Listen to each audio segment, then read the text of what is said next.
لو احنا بصينا على بناء الدولة الاقتصادية في الإسلام. انت عامل سلسله عبقريه عن قصص الصحابه مع الاقتصاد الاسلامي، تفتكر الاقتصاد مع الوقت ما بيتغيرش؟ في حاجات كتير قوي، يعني قارنا بالناس اللي احنا بنحاول نبني اقتصاد منطقتنا دلوقتي التشابهات عاليه جدا. يعني هم وقتها كان ايه المشكله الرئيسيه اللي واجهته؟ المشكله الرئيسيه ان هو الاقتصاد كان صغير جدا وكان محصور ما بين اقتصادين ضخمين جدا. كان عندهم الاقتصاد الغربي اللي هو وقتها الاقتصاد الروماني، اللي هو النهارده اقتصاد الناتو، نفس الحاجه. وحتى الحدود هنا يعني هو الاقتصاد الروماني وقتها كان واصل لغايه تركيا الحديثه، القسطنطينيه كعاصمه بيزنطة. انت النهارده اقتصاد الناتو بيخلص عند تركيا كاخر حلف في الناتو من الناحيه دي. وكانوا ما بين الناحيه الثانيه الاقتصاد الشرقي اللي هو كان وقتهم بالنسبه لهم اقتصاد فارسي، واقتصاد فارسي بيوصل لغايه ايران. انت النهارده برضو عندك الاقتصاد الشرقي بعد الحرب العالميه الثانيه وبعد الحرب البارده برضو بيوصل بالنسبه لك لغايه ايران. وخلينا نقول خطوط التماس الاقتصاديه اللي انت بتحاول تبني اقتصادك مع اقتصادهم هي نفس، يعني وقتها كان الشام النهارده في سوريا هو الخط الاقتصادي ده،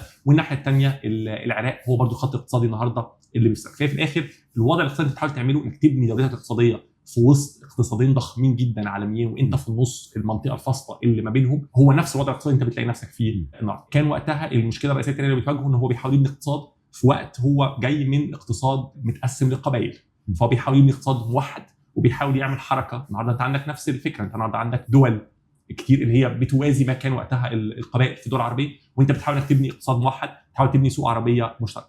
هو كان عنده مشكله بنيه تحتيه، ان هو سيدنا خالد كان بيحاول يوصل من العراق للشام. كان مشكلته الرئيسيه ايه؟ مشكلته الرئيسيه مشكله طرق، كان مشكله بنيه تحتيه، ان هو هيوصل ازاي. نفس المشكله انت النهارده بتواجهك عشان تبني اقتصاد موحد وتبني اقتصاد عربي. عندك مشكله البنيه التحتيه ما بين الدول والبنيه التحتيه نفسها داخل الدول. فتلاقي التحديات الاقتصاديه الاساسيه اللي واجهتهم عشان يبنوا دولتهم الاقتصاديه هي نفس التحديات الاقتصاديه نوعا ما اللي بتواجهنا النهارده، حتى مع اختلاف مسميات هنا وهناك، لكن في الاخر نفس التحديات الاقتصاديه.